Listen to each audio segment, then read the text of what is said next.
Ben Taleblu. Thank you so much for being here. Great to be with you, Elliot. Thank you. Day one of the Iran war, we know what happened. Senior Iranian regime officials, including Ayatollah Khamenei, taken out by Israel and the US. At the same time, Iran regionalizes the war, attacks a whole number of countries, inflicts some casualties on the US. My question is, what has happened since then? How has this war developed? Well, it's an excellent question because while there are some open questions as to what Israeli Prime Minister Netanyahu or US President Donald Trump may want from the conflict, what political success looks like, militarily, you can begin to tell what matters based on the targets they're picking and what assets they're bringing to bear. Ultimately, if you had to put a name or a label on the kinds of operations, on the kinds of missions that we see going on in Iran today, it's a combination of decapitation and defanging. Decapitation of the political and military elite to get the regime off balance, begin to slowly gut command and control of what's left of that system. And then on the defanging side, really the outsized security rationale. We're so used to looking at the nuclear issue here, but the outsized security rationale was Iran's ballistic missile arsenal and other long range strike capabilities. And the strikes by Israel and America against the launchers is designed to really put time on the side or back on the side of Israel and America, who will have issues with missile math and interceptors the longer this kind of conflict goes on. So I would say there's a strong military rationale for defanging that we've seen in the past 3.5, 4 days bear itself out against the main tool that the Islamic Republic has to respond to overt kinetic action against its own territory, which is to engage in these missile launches, drone launches, and whatnot. So you're seeing a lot of concerted activity to suppress missile fire, to defend against missile fire, and when you can, to preempt missile fire by going against launchers, or better yet, moving against bases. Has Iran's strategy shifted, or is it more of the same?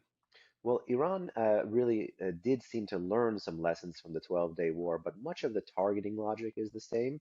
And at the same time, the regime is actually acting on threats that it made at the end of the protests earlier this year and throughout negotiations, which is that it would treat even limited military action as an on-ramp to a wider or a regional war. This is something called internationalizing the conflict to try to distribute the pain, to try to have US actors and allies in the region kind of become de facto lobbyists to turn off the fire, because if the fire remains on, then it can lead to a cycle of violence that the Islamic Republic knows it conventionally will come up short against.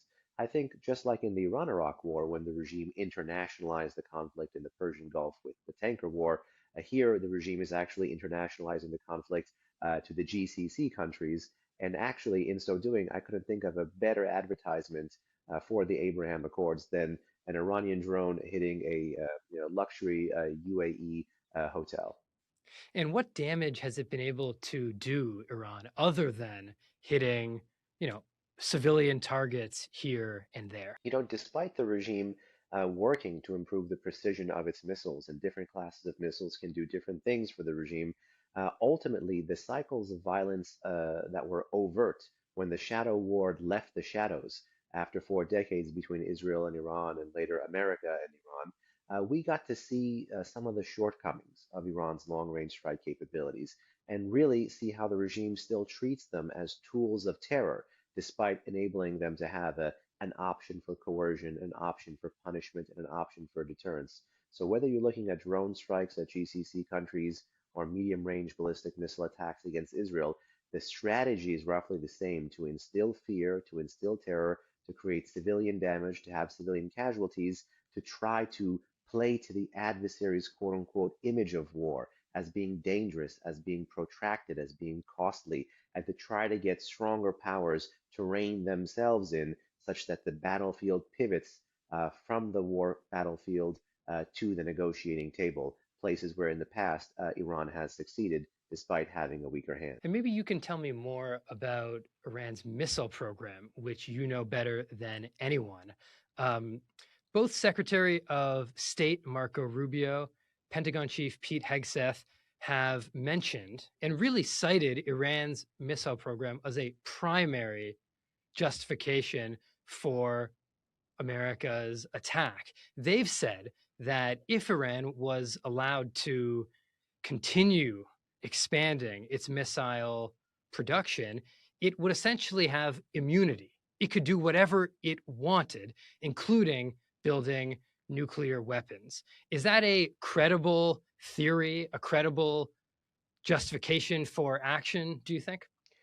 Unfortunately, it's quite credible, and it's borne out in Iranian national security behavior and the sorts of investments that these guys have made in their missile program over many, many years.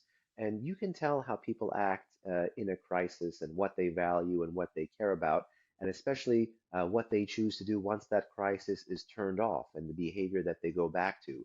And there's no better, proof of this than after the 12-day war, Iran tested not one but two SLVs. SLVs are space or satellite launch vehicles that can help put the regime's sensing and remote sensing satellites uh, into low Earth orbit.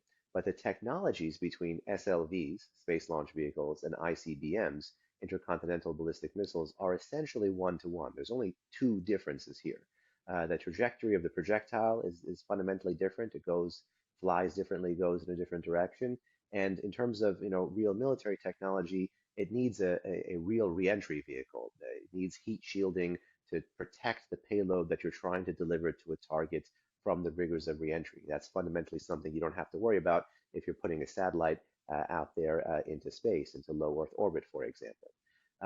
But the regime has been working on these for quite a while, and it tested two of these systems after the 12-day war. So this is proof that despite the pre-existing missile threat, conventional missile threat, which is against the neck of U.S. partners in the region, like the GCC countries, like Israel, like even NATO ally Turkey, which was just attempted to be attacked by a ballistic missile recently, that there is a longer range threat coming our way, first to Europe and then to the United States of America. So it's quite prudent to act.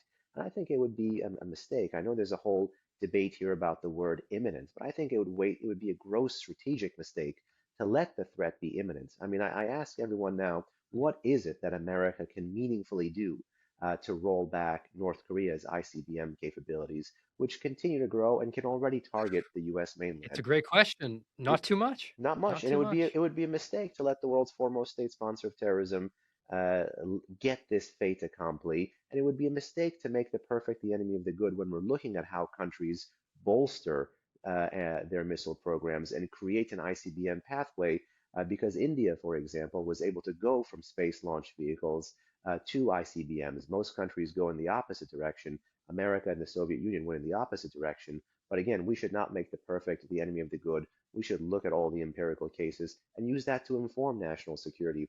And all the pieces of the puzzle point to the regime looking to refine these tools. And I don't think we should give them the time and the space to do it.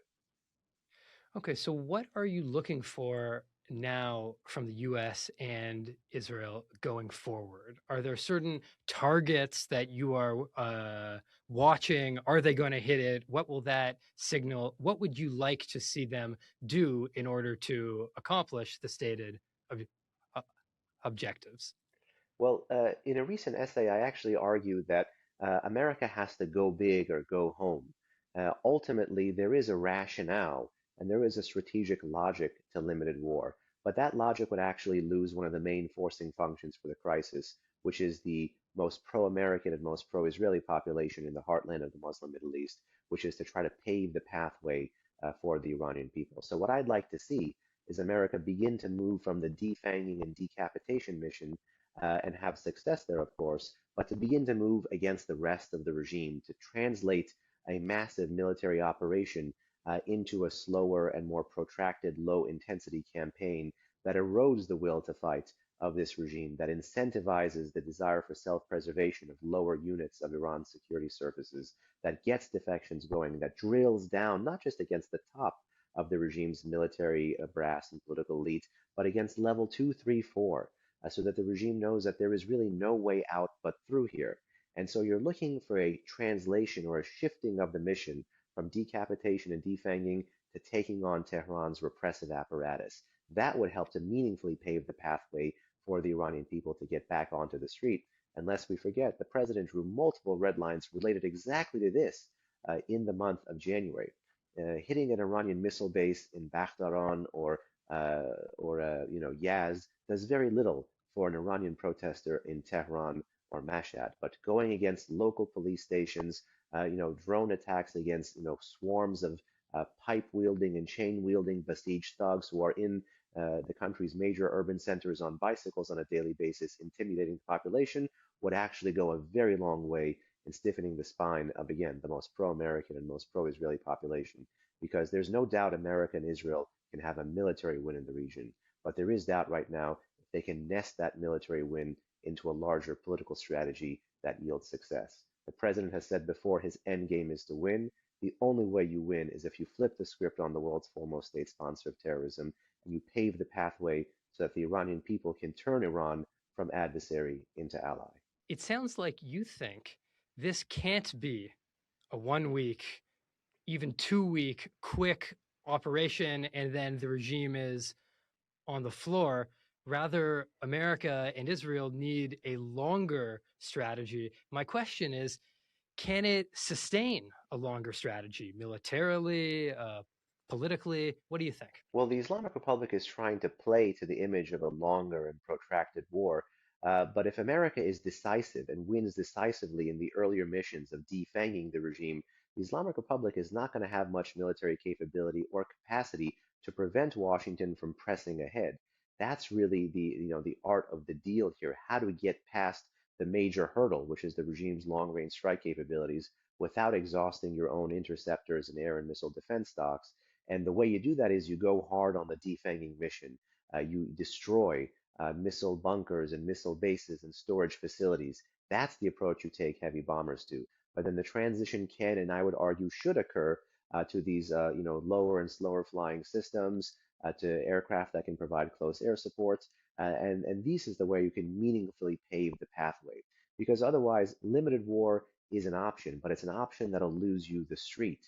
And really, when we look at the Middle East today, we deserve actually a partner in this part of the world. It'd be good to actually have something that can resemble that partner rather than something that can resemble a failed state. Behnam, always great speaking with you. Thank you. A pleasure. Thanks for having me.